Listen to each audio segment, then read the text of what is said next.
Good morning guys, nandito tayo sa channel ng Jimlen TV. Magandang umaga po sa inyo lahat. Umakyat kami sa Mount Banahaw. Kasama si Gab. Ayan na po. Ayan sila. Medyo hindi pa nangangatog yung mga tuhod. Ayan. Ang ganda.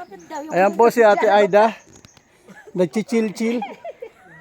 Yung kabit ni Kuya Lito. Ay, pagdating sa itaas, wala nakikakainin. Ngayon, pupuntahan po namin venue ng kasalan. Venue ng kasalan. Aalamin? Ayan.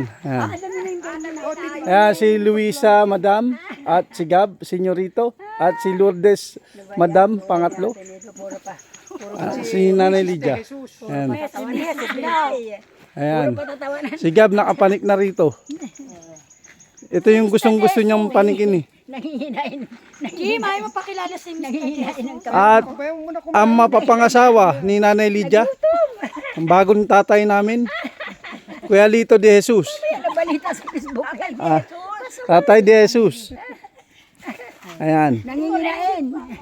At ito po yung kabit, si Ate Aida. Ayan.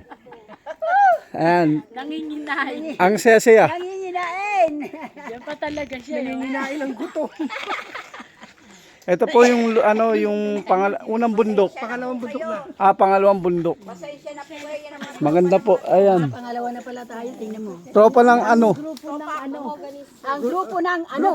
Ano? Ang grupo ng ano. Ayan. Ayan, kita mo. Puro ano ang pinagsasabi itong mga ano na to. Wala pa po kaming gamot na sinupply yan ng gobyerno. Kaya Dito kami naghahanap. Hahanapin pa lang namin guys. Ito na nga kami, umakyat. Napagod. ang ano. Tropang ano. At maglalaba yung kabit ni Tatay Lito. Maglalaba sa taas. Nawala sabon. Walang sabon panlaba. Mamaya yan. Nag-ano yan. Ito na nga kami guys, paakyat na. Ito nga. Mamaya mag-overtake yan. Pag na-overtake yan. Dahil napagod kami guys, medyo nagpahinga lang kami. Kita mo, bigat. Maya gutom na kami guys. Siya may pinakamabigat. Pinakamabigat na Dito ka ngayon mag-vlogger. Ayan, napakaganda. Maraming puno ng mahogany. Ayan si Kuya Gab.